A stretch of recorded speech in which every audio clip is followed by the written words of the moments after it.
So you can see there's a whole history of working with the community around depression issues that's led to this point. And the government believes in it. They've given several $1 million to this project to use the community voice to make access to care for depression better. So now we're up to the point of CPIC, the reason that you're here, and we've got our logo, a complicated diagram Yes. of this study. Okay, let me tell you, this is the most complicated study to explain ever. I'm sure Zoe, when she's been out recruiting, she's developed all these tricks to explain it. Basically, we all work in silos. We all do important work. But we're not working together as well as we could. If we harness each other's resources and we have the ability, we know each other, and we have the ability to work together, we can do a better job. And we're open to it. So this is the first step. That's kind of a very broad explanation of what our goal is. It's to get you talking, get you working together, and create those access care or access bridges to depression care that our community really needs. So go ahead. He'll tell you this. Well, we'll do it together because Got you it. keep translating me very well, and I appreciate that.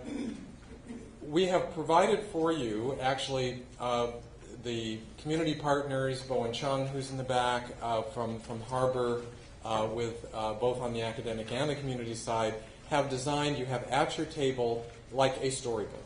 And that storybook is probably the best way of explaining this study.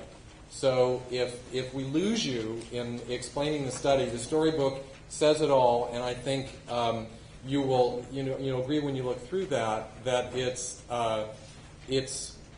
I think it makes sense once we get through it. But let me walk through this slide, or we'll walk through it together. But please refer to the storybook, and then you can explain it better than I can. So when you try to improve care at a community level, we know that there are clients out there served by the different agencies, and there are community members with depression, since depression is affecting about 10% of people in a year, of everybody, right, across all ethnic groups and social classes. That there are people not involved with agencies who are suffering from depression. They may not even know it, right? So to get care better at a community level, you need lots of stakeholders involved, potentially.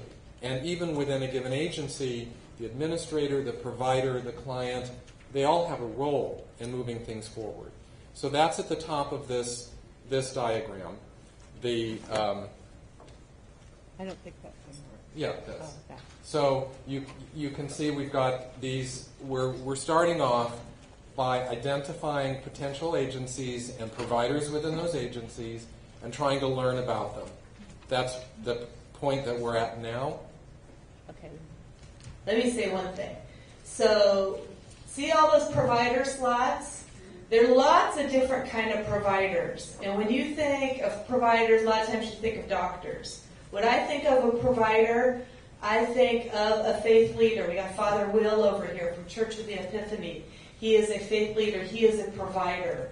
We have Barbara Linsky, director at Assistance League, the Senior Center, and working with a lot of staff.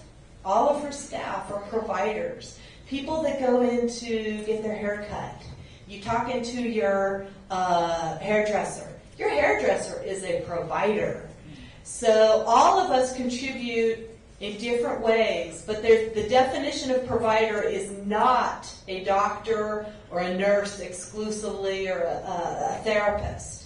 So there's lots of different kind of providers, and I think that's a real strength of this kind of project is we recognize that people get care in different ways, and they're receptive to maybe a hairstylist is a better therapist than a doctor in a clinic.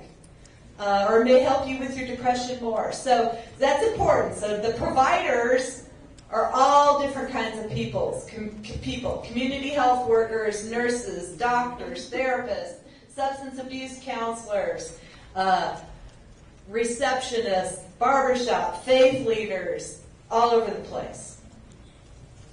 Thank you. And we're at the point of this kickoff conference today. And what we're going to do shortly after this kickoff conference, after we finish getting agencies that would like to participate, and broadly defined as Elizabeth went through, lots of different kind of agencies in this room, for example, we are randomizing programs. That means we're assigning a chance, like a coin toss, to one of two conditions. One is what we call resources for services. In that condition, we take all of the information and resources that we developed in this prior study where we improved outcomes for 10 years for clients, right?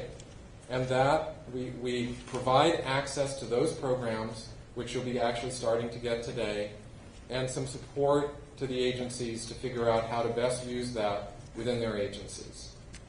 That's choice A.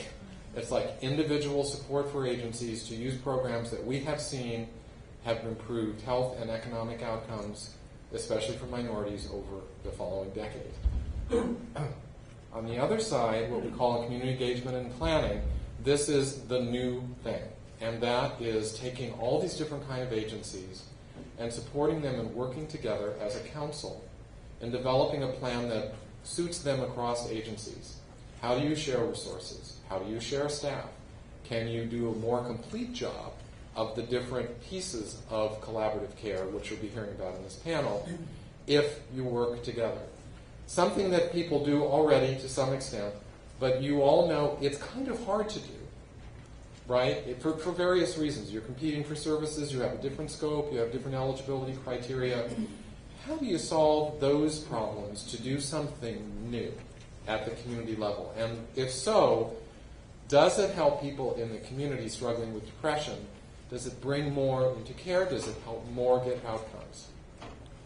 But the important thing is all the agencies in this study get potentially a lot of help and support if they want it, and it's entirely up to them to take the next step around some of these goals.